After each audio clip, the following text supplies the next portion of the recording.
ඝන දීප්තිමත් හා නිරෝගී වරලසක් ස්කඳා. අදම අපව ඔබේ ආහාරයට හරි විදියට එකතු කරගන්න. මම බිත්තරය. කෙස්වල ප්‍රධාන ප්‍රෝටීනය වන කෙරටින් හදන්න මගේ කහමදේ තියෙන බයොටින් නැත්තම වයිටමින් B7 උදව් කරනවා. හිසකෙස් ගැලවියම නවතා හිසකෙස් මුල් ශක්තිමත් කරගන්න මාව කෑමට ගන්න. හැබැයි තම්බල කෑවහමයි මගේ ගුණ වැඩිය. මම උළුහාල් අපේ තියෙන ප්‍රෝටීන් සහ නයසින් හිසකෙස් මුල් නැත්තම් hair follicles active කරලා කෙස් වර්ධනය කරනවා. කෙස් වැටීම අඩු කරනවා. මම කරපිංචා. මාව හොද්දට දැම්මහම ඔයාගේ කොණ්ඩෙට සුපිරි වැඩ ටිකක් කරනවා. මගේ ළඟ තියෙන දේවල් හා ප්‍රයෝජන බලන්නකෝ. එංගඩ ප්‍රෝටීන් ශක්තිමත් හිසකෙස් සහ හිසකෙස් වර්ධනයට උදව් කරනවා. අමිනෝ ඇසිඩ් මගින් කෙරටීන් නිපදවීමට උදව් කරනවා.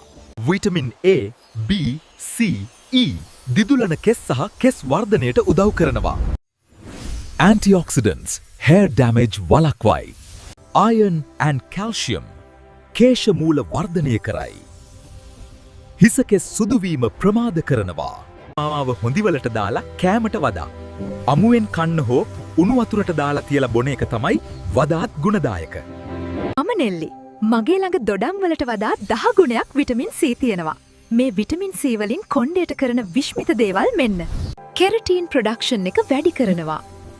අලුත් හිසකෙස් වර්ධනය කරනවා. hair damage අඩු කරනවා. කෙස් සුදුවීම ප්‍රමාද කර ඝන හිසකෙස් කලබක් ලබා දෙනවා. hair damage අඩු කරනවා. තවද අපිට අලිගැට පෙයර්, ආල්මන්ඩ්, ෆිෂ් ඔයිල්, ඔමෙගා 3 නිවිති සහ ගොටුකොළ ආහාරයට එකතු කරගෙන නිරෝගීමත් කෙස් කලබක් ලබාගත හැක. Happy hair from Care Talks LK.